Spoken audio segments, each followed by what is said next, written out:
Klaipėdoje termometro stulpeliai rodo -9 laipsnius, tačiau sinoptikai sako, jog pojūtis dvigubai didesnis. Jaučiame kone 20 laipsnių šalčio. Mat čia didžiulė drėgmė ir pučia vėjas. Tačiau būsimos ledo ritulio žvaigždėms nei vėjas, nei šaltis nebaugus. Nuo pirmojo ledo jų nukrapštyti neįmanoma. Viskas, baigiam treniruotę. Ne!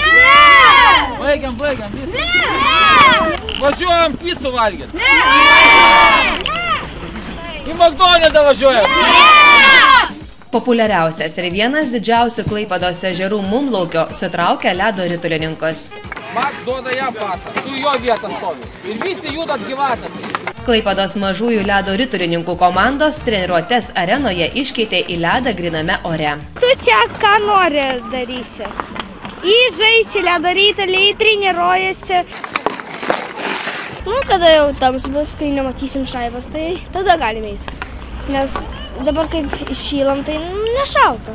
Tėvai juokauja, vaikus nuo ledo tenka vyti su pyktis ir grasinimu, kad daugiau čia neteis. Būna, jeigu mokykloje problemos ar dar kažką, tai visada galima pasakyti, kad neeisim ant ledo ir vaikai,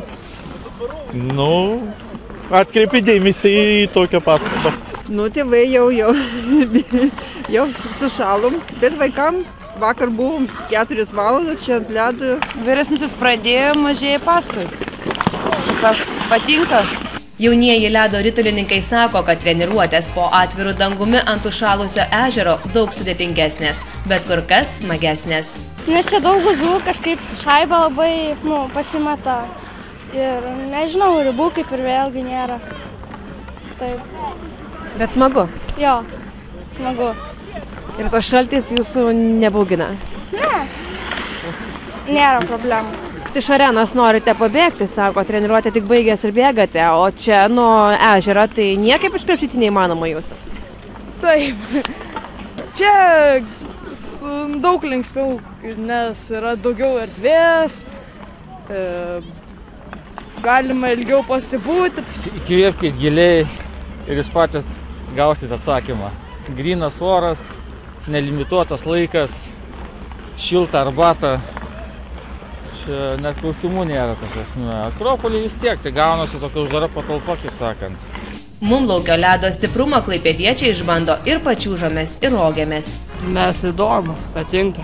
Žiemą ant ledo labai smagu yra.